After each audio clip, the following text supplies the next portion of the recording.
Hey guys, welcome back. This is Tarun again, back with another fitness video. So I've started this series of talking about drugs and steroids and supplements. More of an information-based series wherein you get some perspective on all of these stuff. Plus, I also share my experience. Because most of it I've tried it. I have no qualms admitting it. There are very few people out there who would actually acknowledge that. So, but hey, that's why I do this. So that you get an honest perspective on things. So today, and I've been getting a lot of questions from people on different drugs, whether, what's the use of it, more from an information-based perspective.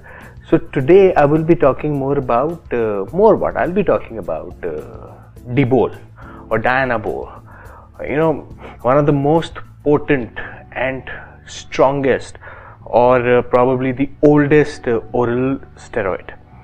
Have I tried it? Yes, I have tried it. Did I get results from it? Yes, and my results are pretty much strength and a shitload of water retention. So much so that I got really bloated. So let's talk about Dbol. What exactly Dbol is? Now, Dbol goes way back to 60s, 50s, and 60s. If you remember, it was Arnold's favorite stack. Which was Dbol and Deca. So this was actually developed by this gentleman, let me just look up, by the name of Dr. Ziegler. Now I did some research on it, and I did this research when I actually tried this cycle. I tried a Dbol and an Equipose cycle because I wanted to bulk up, and obviously there was no direction, so I just kind of made my own freaking cycle. So Dbol, back in 60s and 50s and 60s, testosterone was huge. Everybody was talking about it, because Russians had developed this drug, as more of a performance enhancement drug, and everybody was taking it, in whether it's sports event, Olympics, everywhere. It was out there in bodybuilding, everywhere. So obviously, Americans were wondering that, hey, how do we compete with these guys, when they're injecting something, when they already have that edge, because steroids do give you an edge. So along with then came Dr. Ziegler. So he was was reached out to by these sports authorities and said, do something about it. So Dr. Ziegler, in collaboration with back then this old company called Ciba Pharmaceuticals, they launched Dbol. And boy, it was an oral steroid because testosterone was an injectable. Dbol, it was an oral, which means that you have to pop a pill. You don't have to inject it.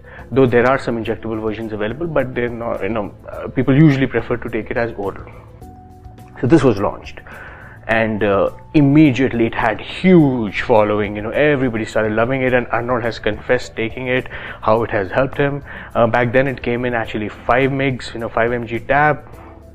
Now it also comes in about 10 mg tabs, and dosage could be somewhere between, you could go up till about 50 mg, 60 mg, 70 mg, depending on your level. But remember one thing, Dbol gives you a lot of water. Now let's talk about Dbol usage and how is it used in bodybuilding. Now Dbol typically is used in a bulking cycle, which means bodybuilders use it to bulk up in off season, because this drug is highly androgenic. It gives you a lot of water retention, which means if you are new to steroids, if you haven't taken any, and if you think that you want to avoid that trouble of injecting something up your ass, this is a drug which comes in handy to a lot of people. I've seen a lot of newbies, guys who are kids, teenagers, fall victim to this, because it's pills are obviously easy to swallow compared to an injectable where you have to go there and ask somebody to do it. Plus, when you see a needle, it's a scary thought. Whereas a pill, you just have to pop it, thinking that hey, it's just a multivitamin or a fat burner. So that's why. And on a side note, orals are supposedly the most dangerous form of steroids because they actually break into the liver force. They are much more toxic to your liver than actually injectables. So that's why you have to be very, very careful with orals. So a lot of people you've seen, they prefer, if they're professional, they prefer injectables over orals any day, for a fact that because they're really harsh on your liver. So and bodybuilders don't do a heavy oral cycle. They only do it for a few weeks, but they do a very long injectable cycle because it's a relatively safer. This is safer, steroid safer, yeah, relatively safer. So what does it do? So if somebody were to take Dbol, you can expect some crazy strength gains. I remember when I took it, I was a beast in the gym, man. I would just go and lift weights like anything. It really gave me that strength. And plus, and the strength came in relatively in hours. I didn't have to wait for days to kick in. That's the thing about Dbol. So the next video I'll do is another oral drug called Androlic. I'll do a video on that too. That's also a very dangerous drug. So the thing about orals is they kick in really fast. That's why it's always a good idea for these bodybuilders to stack it up with injectables, because you kickstart your steroid cycle with an oral one, and then suddenly you back it up to sustain those gains with an injectable. Coming back to Dbol. Now, besides strength gains, it made me really aggressive, and so much so that I was in a position that I could just bang my head against the wall and feel that I'm working out on my forehead. It's that bad, and I'm not saying this is a side effect or whatever. It's just that and everybody would get different reactions to a drug. Some people won't feel anything, and some people would get crazy amount of reactions. So my reaction was that. Another reaction that I faced was obviously water retention, because it's really giving you a lot of water. Plus, if you're prone to developing chest fat, you should stay away from all the androgenic drugs, which mean all the bulking agents, which I didn't know, and I realized over a brief period of time.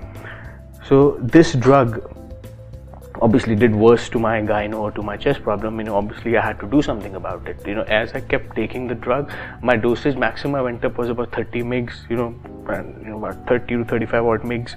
I took a 5 mg pill, and I started developing a problem on my chest. I started getting lumps. It was obviously not a good thing. You clearly see that it's not suiting your body. So I had to discontinue it. Obviously, some people vouch for it that hey, it works beautifully for others, but it didn't work for me. I really didn't like the drug. Though I did get some strength, but I think the side effects, the sides were way too high for me to actually continue it. Plus, it's very harsh on your liver, as I said. Should you take it? Obviously not. See, the reason why I do these videos, for you to get some perspective on things. It's important for you to be informed about these things. If you think I'm promoting steroid, that's a wrong way to look at it. The reason why I do this, because I think I have something which anybody or someone can be benefited from. So you can just learn something from it, basis my experience, and stay away from it, because so that there is somebody out there like me who can actually tell you his experience. Rest decision, the prerogative lies with you. If you want to do it or not do it, I can only guide you. This is not the right way. I've learned my lessons, and that's the reason I've started this channel, so that you could also get some ideas around it, that this is not the right path when it comes to fitness. Coming back to Dbol. So obviously it gave me a lot of chest fat, it gave me a lot of water retention, it was harsh on my liver, and that too just for strength gains. It doesn't cut you up. This drug is not the kind of drug which will actually give you hardness like Winstrol. It will not give you cut off fat. No drug will actually help you cut off fat from your body. If you're thinking steroids do that, steroids will only add strength and give you muscle gains so that you could recover faster. They will not add muscles. What will add muscle is your training and your right diet. They just support system. Steroids and supplements are just a support system to your training and diet plan. So after all these effects, I kind of got worried about the lumps, and I discontinued it. And after about a week or so, it was normal. I could actually my chest came back to normal. Do I recommend this to anybody? No. Stay away from this orals, especially orals, Dbols especially. And thing about Dbols is very, very cheap. And the other day I was at a some retailer shop in Delhi, and these guys were selling this one pill for ₹5 or ₹6, and I was really shocked. And kids were buying it, hoping that they would bulk up. And guys, remember, even if you bulk up on this drug, in the moment you discontinue it, that bulk will go. You won't be able to maintain it, because it gives you a lot of water. So whatever, if your goal, if you're an ectomorph, if you want to pack on muscle, and if you take Dbol, it will definitely add on about 4-5 kilos. But the moment you discontinue it, it's gone, because that's water weight that you acquired, not muscle mass. So get that into your head. So stay away from this. So that's why you gotta train natural, and you gotta stay, and there are a lot of ways you can eat clean and gain that weight, and you will not get fat or get water by taking Dbol. So in conclusion, my experience with Dbol hasn't been great. I would suggest you not to go with it, especially it's an oral drug you should always, as a thumb rule, stay away from. So this was my experience with Dbol, and I'll be keep coming up and keep updating you folks on different kind of drugs that you should stay away from, because this is not the right. Fitness is all about staying away from these things and saying no to these things. That's the reason I do this stuff. Any one of you have any questions around this, feel free to reach out to me either on my YouTube, Facebook or WhatsApp channel. I'll be very happy to help you with your fitness goal minus the steroid route. So until we meet again, peace.